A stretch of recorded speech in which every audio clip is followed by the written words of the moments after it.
Buenos dias, buenos tardes, mga amigos, mga amigas, sa aking mga followers and subscribers.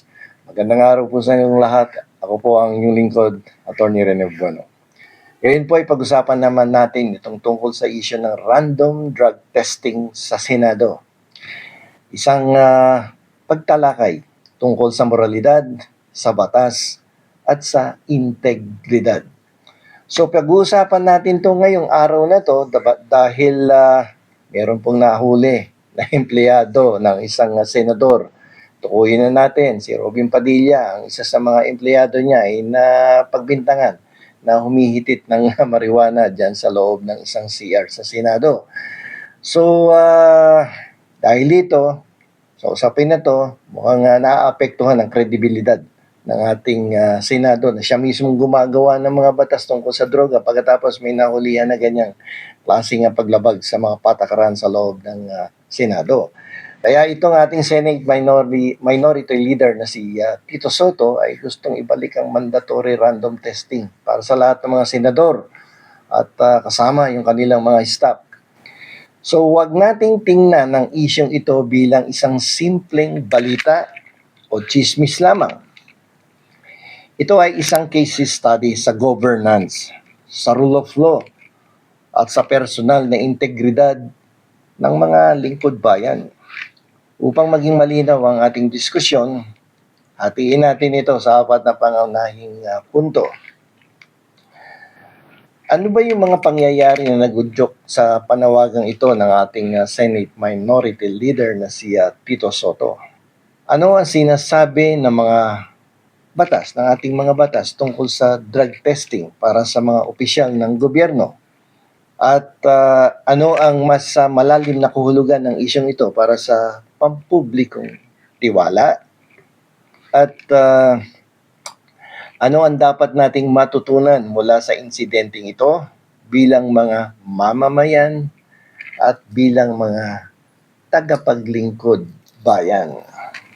So, ihimayin natin to at ating pong pag-aaralan.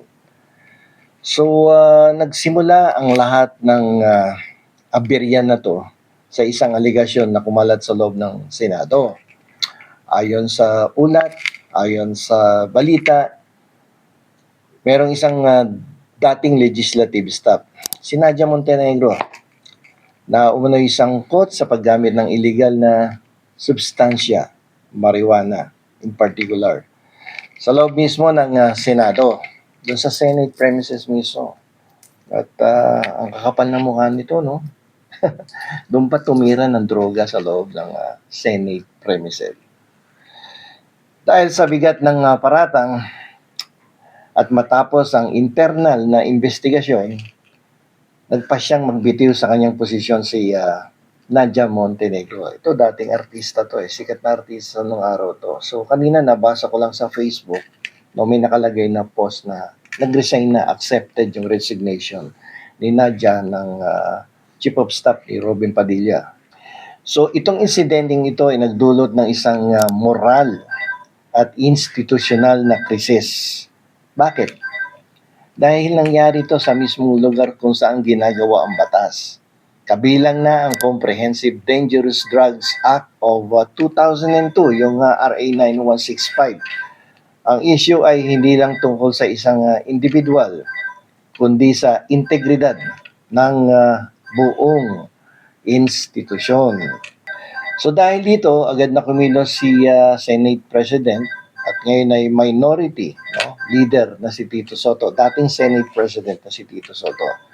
So sa kanyang isang formal na liham kay Senate President Jesus Escudero, nananawagan siya na ibalik ang mandatory at random na drug testing. Ang kanyang posisyon ay simpleng-simple lang. Ang Senado bilang pinakamataas na kapulungan ng mga mambabatas ay dapat na maging halimbawa ng isang drug-free workplace. So, meron bang basihan ito sa batas? Yung panawagan na ito ni Tito Soto. O ito ba ay isang simpleng political na panawagan? So, ang sagot dito ay meron pong malinaw na legal na batayan ang ating Senate Minority Leader na si Tito Soto. Unang-una, yung Republic Act 9165 mismo. Sa ilalim ng Section 36 ay nagbibigay ng kapangyarihan sa mga ahensya ng gobyerno na magpatupad ng random drug testing sa kanilang mga empleyado. Bagamat hindi tahasang nagpapataw ng sapilitang regular na drug test sa mga mambabatas, ay malinaw na mayroong legal na mekanismo para ipatupad ito bilang isang workplace policy para sa kaligtasan at syempre doon sa integridad ng tanggapan. At pangalawa, mayroon na tayong historical president dito Noong 2018, sa ilalim ng pamumuno ni Senator Soto bilang Senate President, nagkaroon ng surprise drug testing sa mga staff ng Senado. Ang resulta noon ay nakitaan na walang sino man ang nagpositibo na nagpapatunay na posible at epektibo ang ganitong klaseng panukala. So, sana maisakatuparan nitong gustong mangyari ng ating senador na si Tito Soto. So, pangatlo, ito yung pinakamahalaga. Mayroong jurisprudence mula sa Korte Suprema. Sa kaso ng Social Justice Society versus Dangerous Drugs Board, naalala ko na naman itong Social Justice. Professor ko sa Labor Law ang presidente at founder nito. Dito sa kaso na to, pinanindigan ng korte na ang mandatory drug testing para sa mga kandidato sa eleksyon ay constitutional. Sa parehong rasyonal, ang random na drug testing sa mga opisyal at empleyado ng gobyerno ay pinapayagan, lalo na kung ang mga layunin ay panatilihin ang public safety and integrity. Ang tanging kondisyon ay kailangang may sapat na safeguards upang protektahan ang karapatan sa privacy at due process ng bawat individual. So kahit malinaw na ang panawagan na ito ay hindi labag sa batas, sa katunayan ito ay nasa loob ng saklaw ng legal at administratibong kapangyarihan ng Senado. So yari kayo dito ngayon. At kayo ay dapat sumailalim sa drug testing, random. So, kasi may mga implication to sa moralidad at kredibilidad ng Senado. Higit pa sa batas, ang isyong ito ay tungkol sa moralidad. Kung ang mga gumagawa ng batas ay hindi kayang sumunod sa batas na kanilang isinasabatas o ginagawa, anong klaseng mensahe ang pinapadala nila sa publiko? Sipin nyo, anong mensahe pinapadala nila sa publiko? So, ang random drug testing ay hindi lang isang simpleng health or HR procedure. Ito ay isang symbolic act. Ito ay pagpapakita ng moral ascendancy. Ibig sabihin, ang mga leader ay nangunguna sa pagsunod dapat sa mga pamantayan na nais nilang ipatupad sa buong lipunan. Leadership by example yan So kung may kahit anino man lamang ng illegal drug use sa loob mismo ng Senado, nalalagay sa alanganin ang buong kredibilidad nito. Paano magiging seryoso ang publiko sa drug war kung may issue sa mismong mga mambabatas na nagpapasa ng batas tungkol sa drugs? Ang tiwala ng publiko sa pamahalaan ay napakahalaga. Yung public trust na yan, super napakahalaga niyan. Ang hindi pagtugon sa isyong ito ay maaaring magbigay ng impresyon na may tinatago ang Senado o na mayroong double standard. Isang batas para sa ordinaryong mamamayan at isa pang batas para sa mas maluwag na batas para sa mga nasa kapangyarihan. Abay, hindi pwede yan. So, dapat pantay. May equality yan sa implementation at treatment doon sa batas na yan.